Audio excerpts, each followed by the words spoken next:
గర్భసంచి క్యాన్సర్లను నివారించడానికి అవి ముందుగానే పసిగట్టడానికి పరీక్ష చేస్తాం.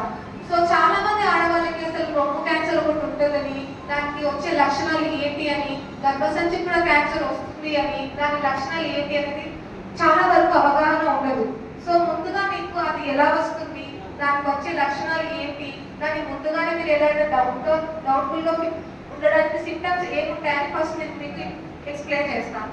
ఫస్ట్ రొమ్ము క్యాన్సర్, ఇది ముఖ్యంగా 35 వయసు దాటిన ఆడవాళ్ళలో కనిపిస్తుంది. అండ్ దీనికి జన్యుపరమైన లక్షణాలు ఎలా వస్తాయంటే, మీ తల్లికి కానీ మీ అమ్మమ్మ వాళ్ళకి కానీ ఉంటే కనుక అది వాళ్ళకి నెక్స్ట్ తరం అంటే వాళ్ళ ఆడపిల్లలకి వాళ్ళ మనవరానికి వచ్చే అవకాశాలు కూడా ఉంటాయి. మా అమ్మకుంది నాకేం కాదు కదా అని ఎప్పుడూ అనుకోకూడదు. అమ్మగారికి ఉంటే వాళ్ళ చెల్లికి, వాళ్ళ అక్కకి, వాళ్ళ ఆడపిల్లలకు కూడా వచ్చే రిస్క్ ఫ్యాక్టర్ ఉంటుంది, అంటే వాళ్ళకి వచ్చే అవకాశం ఉంటుంది. అందుకని ఎవరైనా సరే ఈ కుటుంబంలో ఆడవాళ్ళకి ఎవ్వరికి ఉన్నా కానీ మిగతా వాళ్ళు ఖచ్చితంగా పరీక్షలు చేయించుకోవాలి. మరొకటి ఏంటంటే, చాలా మంది ఆడవాళ్ళు పిల్లలకి పాలు ఇవ్వరు. కొన్నిసార్లు కొంతమంది వాళ్ళకున్న పనుల వల్ల, కొంతమందికి పాలు రావట్లేదు అని, కొన్నిసార్లు పాల గడ్డలని, పాలు పిల్లలకి పట్టకపోవడం వల్ల కూడా రొమ్ము క్యాన్సర్ అనే వచ్చే రిస్క్ ఫ్యాక్టర్ కూడా ఉంటుంది దానివల్ల కూడా. అందుకే ఎప్పుడైనా కానీ ఆడవాళ్ళు ఎవరున్నా మీ చుట్టుపక్కల వాళ్ళు ఎవరైనా సరే 2 సంవత్సరాల వరకు పిల్లలకి ఖచ్చితంగా పాలు పట్టాలి. దానివల్ల మీకు లాభం ఉంటుంది. ఎలా అంటే రొమ్ము క్యాన్సర్ వచ్చే అవకాశం తగ్గుతుంది, పిల్లలకి లాభం ఉంటుంది. ఎలా? పిల్లలకి మంచి పోషణ ఆహారం అందుతుంది, యాంటీబాడీస్ వెళ్తాయి, వాళ్ళు చాలా బలంగా తయారవుతారు. బ్రెస్ట్ క్యాన్సర్ లక్షణాలు ఏంటి? ఆడవాళ్ళలో మీరు నార్మల్గా చాలా మంది గమనించారు, రొమ్ములో చిన్న చిన్న గడ్డల్లాగా ఉంటాయి. చాలా మంది ఏమనుకుంటారు, అది కొవ్వు గడ్డ కావచ్చు, లేదంటే కంది కావచ్చు, లేదంటే చాలా వరకు క్యాన్సర్ గడ్డలు ఏమిటంటే నొప్పి ఉండదు. అందరూ ఏమనుకుంటారు, ఇది నొప్పేం లేదు కదా, ఉట్టి గడ్డనే, దీంట్లో నుంచి చీము రావట్లేదు, నొప్పేం లేదు, ఎందుకులే డాక్టర్ దగ్గరికి వెళ్ళడం అని వదిలేస్తూ ఉంటారు. కొన్నిసార్లు ఏమవుతుంది, ఆ గడ్డలు చిన్నదిగా ఉండి అది మెల్లిగా మెల్లిగా పెద్దదిగా మారుతుంది. ఆ పెద్దదిగా మారినప్పుడు కొన్నిసార్లు ఏమవుతుందంటే అది స్టేజ్ దాటిపోతుంది. కొన్నిసార్లు మనకు తెలియకుండా అది లోపల రొమ్ము నుంచి వేరే భాగాలకు కూడా వ్యాపించి ఉంటుంటుంది. సో మీరు అందుకని ఆ గడ్డ చిన్నదిగా ఉన్నప్పుడే హాస్పిటల్కి వచ్చినా, లేదా చుట్టుపక్కల హాస్పిటల్ డాక్టర్ దగ్గరికి వెళ్ళినా కానీ, పరీక్ష చేయించుకున్నా కానీ మనం దాన్ని ఫస్ట్ స్టేజ్లో లేదంటే సెకండ్ స్టేజ్లో ముందుగానే మనం అరికట్టవచ్చు.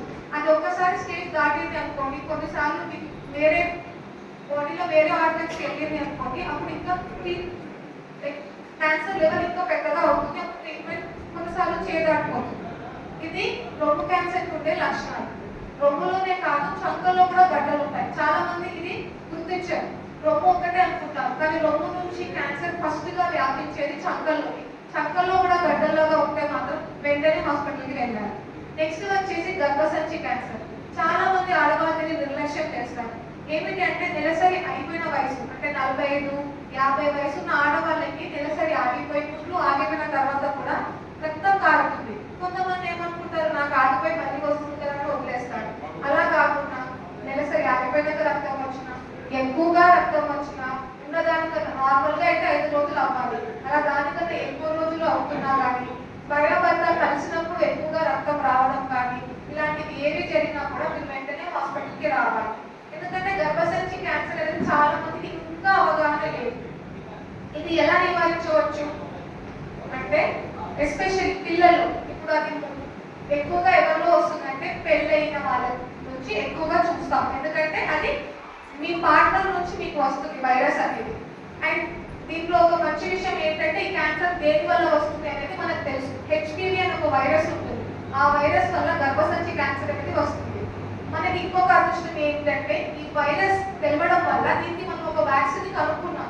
ఈ వ్యాక్సిన్ ఏంటంటే, ఒకవేళ వైరస్ ఇన్ఫెక్ట్ అయినా కూడా మనకు ఆ వైరస్ వల్ల డిసీజ్ రాకుండా ప్రొటెక్ట్ చేయడానికి యాంటీబాడీస్ ని ప్రొడ్యూస్ చేస్తుంది. కాకపోతే ఇది ఏంటంటే, పెళ్లి కాని పిల్లలు అంటే పిల్లలు, ఎస్పెషల్లీ ఆడపిల్లలు 9 నుంచి 14 వయసు ఉన్న వాళ్ళకి ఈ వ్యాక్సిన్ ఇవ్వచ్చు. ఇది మీ పిహెచ్సిలో కానీ, లేకపోతే గవర్నమెంట్ హాస్పిటల్స్ లో ఎవరైనా కానీ 2 డోసుల్లో ఇస్తారు. ఫస్ట్ డోస్ ఒకటి, 6 నెలల తర్వాత ఒకటి. ఇది 9 నుంచి 14 వయసున్న ఆడపిల్లలకి ఇవ్వచ్చు. ఒకవేళ అప్పుడు మీరు తీసుకోలేకపోతే 15 వయసు నుంచి 26 వయసు ఉన్న వాళ్ళకి 3 డోసుల్లో ఇవ్వచ్చు. ఒకటో డోస్ ఫస్ట్ రోజు, దాని తర్వాత 2 నెలలకి, దాని తర్వాత 6 నెలలకి, ఇలా మీరు 3 డోసులు ఇప్పించుకోవచ్చు.